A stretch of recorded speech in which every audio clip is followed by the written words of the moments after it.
74 is a year that we cannot forget. Sorry. ৭৪-এর দুর্ভিক্ষ নিয়ে কথা বলতে যেয়ে এভাবেই কান্নায় ভেঙে পড়েন অন্তর্বর্তী সরকারের প্রধান উপদেষ্টা ও নোবেলজয়ী অর্থনীতিবিদ doctor Mohammad Yunus. Sorry, my words. I cannot bring my word. People died of hunger. যে দুর্ভিক্ষের দুর্দশা নিয়ে কথা বলতে যেয়ে আবেগাপ্লুত হয়ে পড়েন মোহাম্মদ ইউনূস, সেই দুর্ভিক্ষের কারণ কি ছিল? কেন খাদ্যের অভাবে লাখ লাখ মানুষ মারা যায় সে সময়? আবারও সময় হয়েছে নতুনভাবে এসব নিয়ে আলোচনার, যেন নতুন বাংলাদেশে শাসকদের দুর্নীতির কারণে সাধারণ মানুষকে আর খাদ্যের অভাবে মরতে না হয়। ৭৪-এর দুর্ভিক্ষের সময়কার বহুল পরিচিত চিত্র এটি। জেলেপাড়ার এক নারী বস্ত্রের অভাবে মাছ ধরার জাল পরে শরীর ঢেকে আছেন। এই ছবি প্রমাণ করে দুর্ভিক্ষে শুধু খাবারই নয়, পরনের কাপড় সহ জীবন ধারণের জন্য প্রয়োজনীয় সবকিছুরই ছিল বড্ড অভাব। আন্তর্জাতিক বিভিন্ন সূত্র মতে কমপক্ষে ৫০ লাখ নারী নগ্ন দেহে বসবাস করেছে ওই সময়ে। গ্রামের মানুষ ঢাকা আসলে বোধ কিছু আমরা পারতে পারবো, এরকম দুর্ভিক্ষ। কালো মানুষ মরে যেতেছে, লাশ দাফন করার মতো মানুষ নেই, মা বাচ্চা ফালাতে বাচ্চাছে। ১৯৭১ সালে দেশ স্বাধীনের পর কোনো সাধারণ নির্বাচন ছাড়াই ক্ষমতায় বসেন শেখ মুজিবুর রহমান। এরপর থেকেই ডাকাতি, ছিনতাই, রাহাজানি আর দ্রব্যমূল্য বৃদ্ধিতে নাভিশ্বাস ওঠে সাধারণ মানুষের। জনতার পেটে যখন ভাত নেই, তখন লাখ লাখ টন খাদ্য নির্বিবাদে পাচার হয় সীমান্তের ওপারে। এসব নিয়ে লোক দেখানো বক্তব্য দিলেও প্রতিকার করেননি সে সময়ের শাসক মুজিব। কয়েকটা চোরাকার বাড়ি, মুনাফাখোর, ঘুষখোর দেশের সম্পদ বাইরে বাইর করে দিয়ে আসে, জিনিসের দাম গুদাম করে মানুষকে না খাওয়া মানে উৎখাত করতে হবে বাংলার বুকের থেকে এদের। মূলত স্বাধীনতার পর শাসকদের ব্যাপক দুর্নীতি আর মুজিবের দুঃশাসনের কারণে সৃষ্টি হয় ৭৪-এর দুর্ভিক্ষ। আর ওই দুর্ভিক্ষে খাদ্যের আশায় এভাবেই রিলিফের বস্তার দিকে তাকিয়েছিল এই শিশু। দেহ থেকে প্রাণ যায় অবস্থা, তবু এদের খাদ্যের যোগান দিতে পারেননি শাসক মুজিব। ৭৪-এর ওই দুর্ভিক্ষে শুধু ঢাকাতেই প্রতি ঘন্টায় ৩ থেকে ৪ জন লোক মারা যেতে থাকে অনাহারে। অন্ন, বস্ত্র কিংবা মাথা গোজার ঠাঁই ছিল না কোথাও। কোটি কোটি মানুষ ছিল ক্ষতিগ্রস্ত ও বাস্তুহারা। অবস্থা এতটাই বেগতিক ছিল যে বমি খেয়েও বাঁচার চেষ্টা করেছে মানুষ। এ বিষয়ে আন্তর্জাতিক একটি সংবাদ মাধ্যমের এক সাংবাদিক সাক্ষাৎকারে মুজিবকে প্রশ্ন করেন, মানুষ ঘাস পাতা খেয়ে বেঁচে আছে, এমন কেন হবে? এই প্রশ্নের উত্তরে মুজিব বলেন, কিছু কিছু জায়গায় এরকম হতে পারে, তবে সব জায়গায় লঙ্গরখানা আছে। We have no food. We're not getting it from anywhere. Quite close to Dhaka. Why should this be so? You see, that is some of the places this happens, but we have our open, free kitchen everywhere. The people are welcome to come there. And they have come. সে সময়ে সরকারি হিসেবে বলা হয় ২৭,০০০ মানুষ মারা গেছে দুর্ভিক্ষে। তবে বিভিন্ন গবেষণা থেকে জানা যায় ওই দুর্ভিক্ষে ৪০ লাখের মতো মানুষ মারা যায়। না খেয়ে মানুষ মারা যাওয়ার সঠিক তথ্য অস্বীকার করেন Sheikh Mujib. We have already declared in the parliament that around 27,000 people have died by starvation and by disease. We have not hid anything from anybody. It's a fact, natural calamities. দুর্নীতিবাজ আওয়ামী লীগারদের সৃষ্ট এই দুর্ভিক্ষকে প্রাকৃতিক দুর্যোগ বলে চালিয়ে দেওয়ার পাশাপাশি মানুষ খাদ্য পাচ্ছে না এমন তথ্যকেও মিথ্যা হিসেবে উল্লেখ করেন Mujib. Many people, perhaps tens of thousands of people, are simply not getting food in this country. It's not correct. Then 27,000 people could not even die. The people expected that few millions people will die. By we have fought it.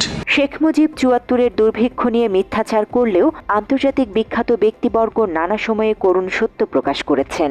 Nobel বিজয়ী ভারতের অমর্ত্য সেন তার poverty and ফেমিনেস বইয়ে ৭৪-এর দুর্ভিক্ষ নিয়ে লিখেছেন, সরকারি পর্যায়ে ব্যাপক দুর্নীতি ও রাজনীতিবিদদের লুটপাটে সাধারণ মানুষের জীবন দুর্বিষহ হয়ে পড়েছিল। ডক্টর অমর্ত্য সেন তার বইয়ে আরও লিখেছেন, খাদ্য আমদানির ওপর নির্ভরশীল সরকার দেশে তীব্র দুর্ভিক্ষ হওয়া সত্ত্বেও খাদ্যশস্য আমদানিতে সাফল্য দেখাতে পারেনি। ১৯৭৩ সালের তুলনায় ১৯৭৪ সালে কম খাদ্যশস্য আমদানি হয়েছে। শুধু তাই নয়, বাংলাদেশের অর্থনীতির জন্য প্রয়োজনীয় ২ মাস সেপ্টেম্বর ও অক্টোবরে খাদ্য আমদানিতে ব্যাপক ঘাটতি ঘটেছিল। মাত্র ৩০% টাকায় জমির মালিক হয়ে নতুন বাংলাদেশের গড়ে তোলার স্বপ্ন দেখা বাংলা বসতি। এছাড়া অমর্ত্য সেন তার বইয়ে আন্তর্জাতিক কূটনীতির প্রসঙ্গ তুলে ধরেন। তিনি বলেন, তখন কিউবাতে পাট রপ্তানি করার জন্য বাংলাদেশকে খাদ্য সহায়তা বন্ধ করে দেয় আমেরিকা। ওই সময় দেশটি বারবার পাট রপ্তানি বন্ধে চাপ প্রয়োগ করলেও সেটি উপেক্ষা করেছিল শেখ মুজিবুর রহমানের সরকার। অনেকেই মনে করেন সেটি ছিল ভুল বাণিজ্য ও পররাষ্ট্রনীতি। সেই সঙ্গে খাদ্যশস্যের সুষম বন্টনের অভাব এবং দুর্নীতি স্বজনপ্রীতি ভারতে চোরাচালানি ছিল দুর্ভিক্ষের অন্যতম কারণ। তবে দুর্নীতি নিয়ে প্রকাশ্যে বক্তব্য দিলেও রাষ্ট্রপ্রধান হওয়া সত্ত্বেও মানুষের পেটে খাদ্যের যোগান দিতে পারেননি মুজিব। এত চোরের চোর কোত্থেকে যে পয়দা হয়েছে আমি জানি না, পাকিস্তানে সব নিয়ে গেছে, কিন্তু এই চোর টুক ফিরে গেছে আমার কাছে। যেমনটা বলা হয়, ৭৪-এর দুর্ভিক্ষের অন্যতম একটা কারণ ছিল ভারতে চোরাচালান। আর এইসব চোরাচালানকৃত পণ্যের মধ্যে ছিল ধান, চাল, গম, পাট, যুদ্ধাস্ত্র, ঔষধ, মাছ, গরু, বনজ সম্পদ সহ প্রয়োজনীয় অনেক কিছুই। একটা নবগঠিত স্বাধীন দেশের সম্পদ ভারতে পাচার করা হতো কার স্বার্থে? কারা এসবের মদতদাতা ছিল? এসব প্রশ্ন জনমনে ঘুরলেও উত্তর মেলেনি আজ পর্যন্ত। সেই সময়ের বিভিন্ন সংবাদ মাধ্যমের তথ্য অনুযায়ী ভারতে ওই সময়ে পাচার হয় প্রায় ৫,০০০ কোটি টাকার পণ্য। ফলে আফসোস করে বিশেষজ্ঞরা বলতেন, চোখের সামনে চাল, পাট পাচার হয়ে যায় সীমান্তের ওপারে, আর বাংলার অসহায় মানুষ ভিক্ষার ঝুলি নিয়ে ঘোরে বিশ্বের দ্বারে দ্বারে। বিভিন্ন দেশ থেকে আসা সাহায্য ওই সময়ে আওয়ামী লীগের নেতাকর্মীরা নিজেরাই ভোগ করায় বাইরের দেশগুলো সাহায্য পাঠাতেও অনীহা প্রকাশ করে। ফলে দুর্ভিক্ষ ব্যাপক আকার ধারণ করে। তবে এই অবস্থাতেই দুর্ভিক্ষকে যেমন অস্বীকার করে মুজিব, তেমনি দুর্ভিক্ষের রেশ কাটতে না কাটতেই তার দুই ছেলে শেখ কামাল ও জামালের ধুমধাম করে বিয়ের ব্যবস্থা করেন। মানুষ যখন না খেয়ে মরার শোকে কাতর, তখনই সোনার মুকুট মাথায় দিয়ে এই বিয়ের আয়োজন করেন মুজিব। বিশাল আয়োজনের ওই বিয়েতে ছিল অগণিত অতিথির ভিড়, যেন পুরো ঢাকা শহরটাই এসে উপস্থিত হয় বিয়েতে। বিয়ের পরদিন সংবাদ মাধ্যমে প্রকাশ করা হয় প্রধানমন্ত্রীর দুই ছেলের সোনার মুকুট মাথায় পরে বিয়ের খবর। একইভাবে প্রকাশ করা হয়েছিল দুর্ভিক্ষ পীড়িত, অনাহার ক্লিষ্ট, মুমূর্ষু মানুষরূপী কঙ্কালের ছবি এবং দুর্ভিক্ষের খবর।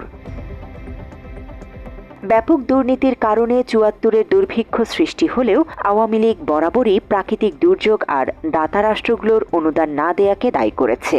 দুর্নীতি, দুর্ভিক্ষ, ৭৫-এ বাকশাল কায়েম, এসব কারণে মুজিবকে উৎখাত করে একদল দেশপ্রেমিক সেনাবাহিনী। মেজর ডালিম বলছি, অদ্য সকাল হতে খন্দকার মুশতাক আহমদের বলিষ্ঠ নেতৃত্বে সামরিক বাহিনী ক্ষমতা দখল করিয়াছে। শেখ মুজিব ও তার খুনি দুর্নীতিবাজ সরকারকে উৎখাত করা হইয়াছে।